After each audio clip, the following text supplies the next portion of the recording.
Hello there, my very good friends. On today's wrestling news, John Cena makes a huge admission about his WWE heel turn. He also lifts the lid on The Rock and Travis Scott and what he really thinks. He also talks about AJ Styles and his own retirement tour in WWE. And after all that, we'll talk about Andrade, who was just denied ignoring WWE's calls. I'm Andy, this is the news. And hey, look, apologies for the lockdown vibes, but we're between studios at the moment. It'll be like this for the rest of the week. Monday, you'll get to see all of the shiny new stuff that we have laid out for you. But we're going to kick this one off by talking a lot about this Chris Van Vliet interview that John Cena has just done. Of course, this is the week of his final match in pro wrestling. At Saturday night's main event, he faces Gunther. And he's done kind of a tell-all with Chris. It's the usual high-quality stuff from Mr. VV. And one of the most interesting things to me coming out of this is he's kind of admitted that his heel turn was just done for a moment rather than anything else. So here's what he said. He said that the heel turn basically was not always the plan, and it was just done to make Elimination Chamber seem like a bigger event. He said, that stuff you see on Unreal is real. Like, we need to make Chamber big, so let's do something that'll shock everybody. Hey man, we got this idea. Cena said, no problem, I'll do the best I can with it. So, yeah, I mean, it certainly succeeded in making Elimination Chamber feel like a bigger event, feel like a more seismic event, because how do you get much bigger, feeling-wise, in the moment, than a John Cena heel turn? It is something that people had been looking for decades, something we all wished probably would happen in that era where he was... his push was kind of, clumsy and a bit over the top, and the old phrases coming out like forced down your throat and all of that, but he was still really over the kids and all that, of course, we should admit. But yeah, it does add up when you consider what came after it, which was not great, in all honesty. I don't think a lot of people are sitting here championing the John Cena heel run. It's now December 2025. We're almost a year removed from the big angle with The Rock and Travis Scott. And yeah, while it was an incredible angle, the follow-up was poor. Cena quickly devolved into weeks and weeks and weeks of you people promos, conjuring up some kind of abusive relationship with an audience that had worshipped him for 2 decades, pretty much. It didn't make any sense. And then when he turned babyface, I think it was a welcome thing that everybody celebrated. And it's hard to argue that his retirement year run, hasn't improved in quality since they abandoned it all and went back to him being a face. So the thing he mentions about WWE Unreal, so in this situation, it looks like this is a bit of reality kind of seeping in to that show, which we know has certain things scripted for it in WWE already. So that's cool to know that what we saw kind of with that was real. That makes it something less of a bombshell, but still, man, like, if you're only booking for moments and nothing else, and the follow-up doesn't matter, and there's no good stories coming out of these things, and the quality doesn't sustain, what's the point? It's kind of like the old Goldfish booking that Vince McMahon used to do back in the day, right? Where he would just completely abuse your attention span. Here it's kind of happened again. When you see a big moment, you want to get invested in it, and you want the follow-up to be good, and you want the weeks and months and years of programming that come from this seismic moment to feel like your time is being well spent. And in the case of the Cena heel turn, for a lot of us, that simply wasn't the case. I mean, how do you fumble a John Cena heel turn? Kind of mind-blowing stuff, but we've done this to death now. I think this is hopefully the last I'll have to speak about it in 2025, unless something new comes out. But let me know what you think in the comment section below. Are you still going to war for a John Cena heel turn? You still fired up about that? Fair play. We're all different. Speaking of the John Cena heel turn, if you want to vote on it, by the way, in our awards, voting is still open until Sunday right now. The link is in the description down below. We've had an incredible response this year, over double what we had last year in terms of your votes, and this is entirely you guys. We do not decide the winners of these things, right? Wrestler of the year, match of the year, biggest disappointment, best moment, worst moment, everything in between you can possibly think of. We're going by your votes, so they do matter. The link is down below. If you cast it, you've got until Sunday. We're giving you an extra couple of days because so many people have been fired up about it. But yeah, get involved and look out for the video on the 21st of December with all your results and all your votes as well. Let's talk now about Cena, talking about John Cena, talking about himself.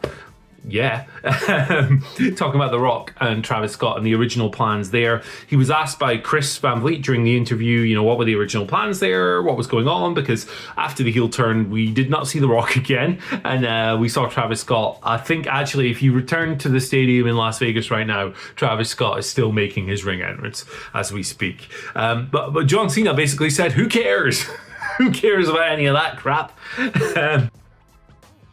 He said, who cares? It doesn't matter. We can talk about what could have been until the cows come home. And I think that's what's great about the people who are left standing. Certainly me and Cody. What's the change? This? All right, let's go. I don't dwell for 1 second on what could have been, because what could have been is Brock doesn't leave for the NFL and there's no John Cena. Yeah.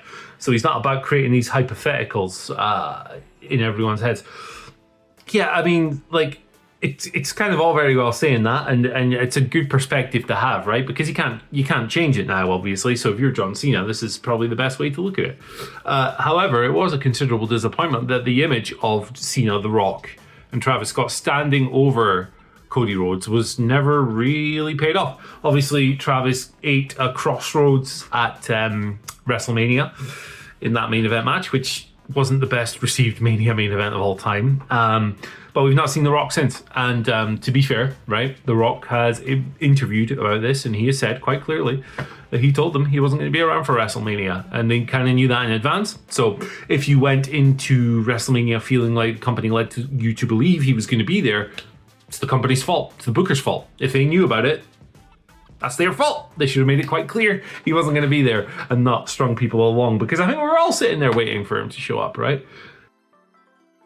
He'd been very heavily involved the year before, obviously wrestling on night 1 and then interfering on night 2, and there was the whole stuff with him handing something to Cody on the Raw after WrestleMania 40, and then he was on the January 6th episode of Raw, burning down every single storyline he had, and then he was on NXT ranting like a drunk got-into uncle. Look, I love The Rock, but what's going on? This man is all over the place. And certainly his involvement in this story would have helped it make a bit more sense. Remember, he still has John Cena's soul in kayfabe, so what the heck's he going to do with that? Show up after the match with Gunther and say, hey, actually, you can't retire because I got your soul? That would suck. That would not be good stuff. But I wonder if he'll be involved in it, actually. Maybe. I don't know. I don't want to check the Rock's schedule for Washington, D.C. this Saturday night. Who knows? Who knows what that man does? I don't think even he knows what's going on in his head sometimes too, but that's all part of the fun. Let's talk now about AJ Styles, which was somebody that Cena actually spoke in a bit of detail on Chris Van Vliet. Obviously, they faced each other a couple of months ago. Very well received match, lots of tributes, lots of callback moves from people throughout both of their careers. I mean, from people as diverse as like Bray Wyatt to James Storm and everyone in between. It was kind of like a playing the hits type match rather than the just bonkers matches that they had in like 2016, 2017. But Styles, we know, is retiring next year. That's come out. He's spoken about it. He feels like he maybe has until WrestleMania or maybe a bit longer. And Cena thinks that AJ is not going to have the same kind of grandiose retirement year that he has just had. So here's what he said about AJ. He said, I got to talk to him a little bit while we were locked in our program this year. And I'm like, man, AJ, there's still a lot of people who really admire you out there. I know you're thinking of calling it quits soon. Do you think there's any possibility that you would try to do something like this, the retirement year? Because I honestly think people would pay to see you one last time. He's literally tying his shoes. He turns to me and goes, man, I'm 48. And as soon as the words left his mouth, he didn't have to say anything else. It's like something about that late 40s where he's like, I'm already overstaying my physical welcome.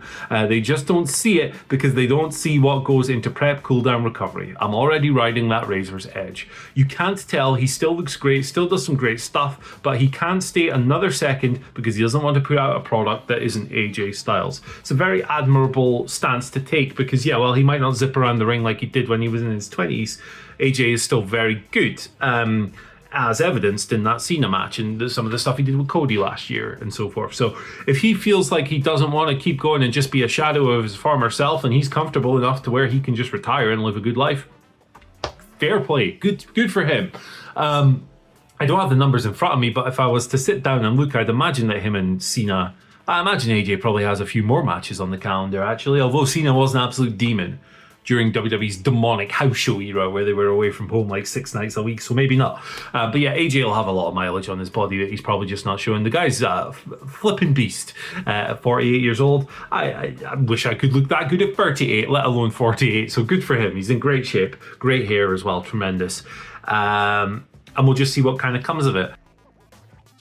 If he doesn't want to do the whole retirement year thing, I also understand that as well from a WWE standpoint, because yeah, he's been there since 2016. He's a legend in that company. He's a world champion, yada, yada, yada. He's a current tag team champion.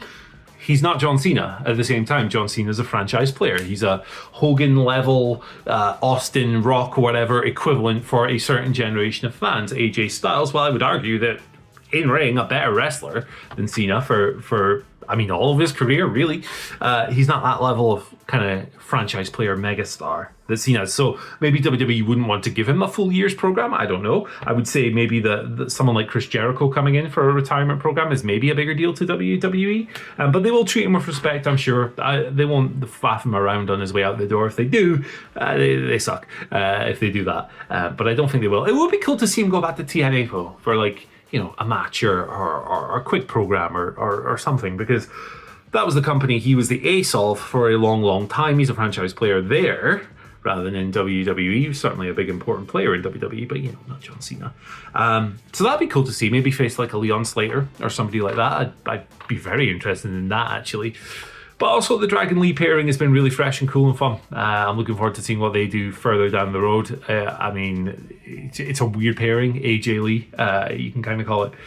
But it's worked, and it's something a bit different for Styles to be doing at this stage in his career, even if they should have reunited the great tag team of AJ Styles and my man Omos. Rude. Very rude that man's not on TV. I will say it until the cows come home.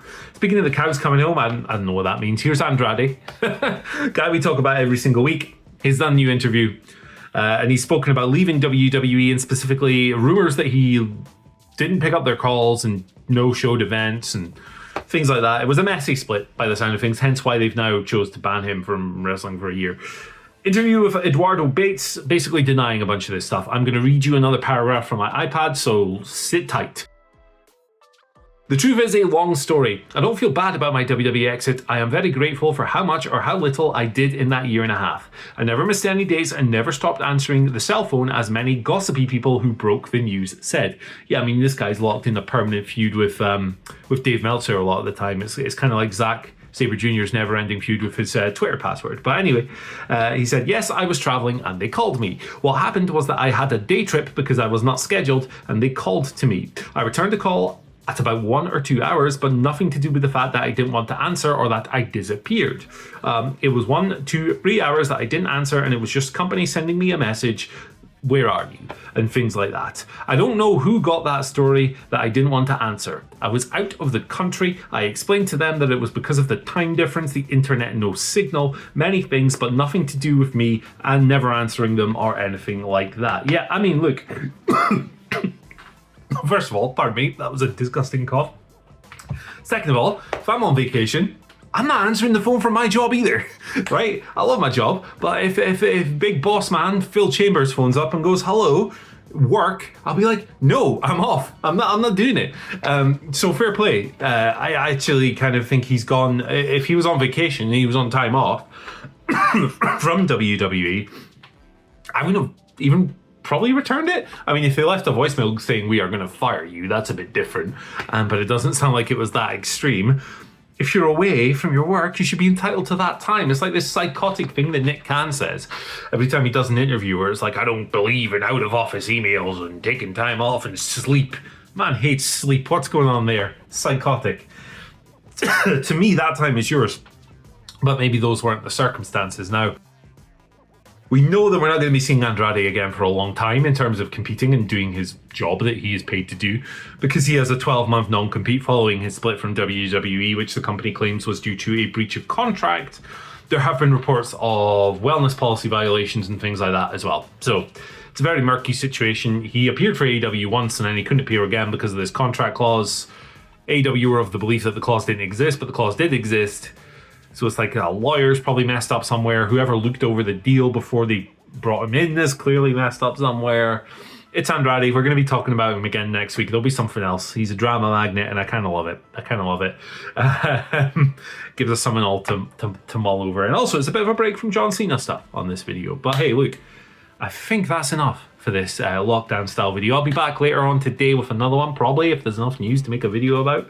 I'm actually recording this the night before. That's why it's all gloomy and weird, and you can see the ring light on old Hatebreed over there. But yeah, thanks for joining me. It's been weird doing this again. I haven't done one of these since like 2021, I don't think. There'll be more coming soon, I guess. And hey, look, if you want to know why I'm in this room, check out the videos on your screen right now. From last night, we just uploaded it, talking about where we're going, what we're doing, the future of WhatCulture a little bit, and some memories from the previous office. Some behind the scenes footage stuff you've never seen before on there as well. So it's a pretty cool video. Check it out. I'll be back later on. Bye bye.